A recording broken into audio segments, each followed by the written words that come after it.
Hello good morning गाइजहरु good morning. साना साना घरहरु रहेछ यतातिर, बयरको रुख रहेछ यहाँ मुङ्गा मेन्दी।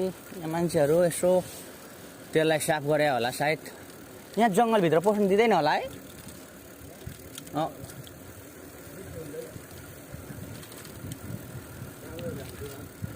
काम गर्नेहरुलाई मात्रै होला।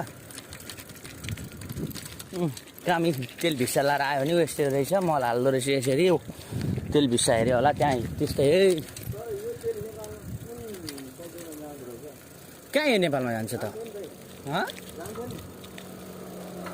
यो गए पनि महँगो छ नि तेल।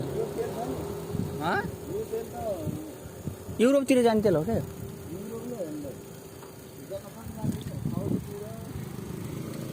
यो तर महँगो छ क्या। हाम्रो वाङे सर पनि यसरी साइकल पेल्दैछ बिहान बिहानै। हेलो वाङे सर, कस्तो हो? टक्क अब यहाँ आयो भने चाहिँ मलाई यस्तो याद आउँछ टक्क होइन, हाम्रो एरियाबाट टक्क मेला जाँदाखेरि पो हुन्थ्यो त्यस्तै खालको टक्क यहाँ बर्पिबल जस्तो। अनि यहाँ टर्निङ लिएको यस्तो घुम्ने, अनि फेरि यहाँबाट ओह्रालो लाग्ने। कुत्ताहरू पनि यसो मधेस गाउँ जस्तो यो सानो सानो घरहरू टक्क यस्तो होइन, झुली लाइन जस्तो टक्क।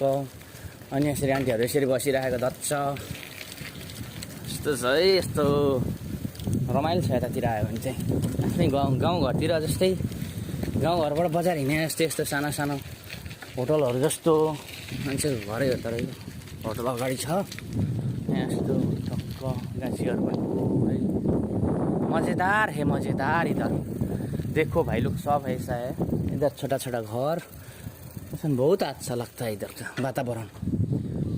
सानो ट्र्याक्टर रहेछ वहाँ पर, जोत्ने ट्र्याक्टर होला त्यो। यहाँ डुङ्गा रहेछ, यो डुङ्गा हो फाइनली गाइस। हातले लखर लखर चलाउनुपर्छ डुङ्गालाई। अनि घरहरू भयो वहाँ अगाडि हिँड न परिन भाइ। अनि हाम्रो वाङे ब्रो टक्क। अनि यसरी हामी ओह्रालो जाँदैछौँ फाइनली। अब यहाँ बिस्तारै हिँड्नुपर्छ। यहाँ हात दुखेछ। यहाँ ड्रागन फ्रुट रहेछ यार फेरि खेती।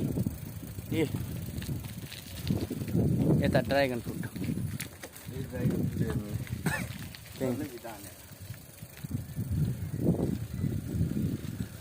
तिम्रो नै माया लाग्दछ साइली, सम्झन्छु छिन तिमीले माया। ल फाइनली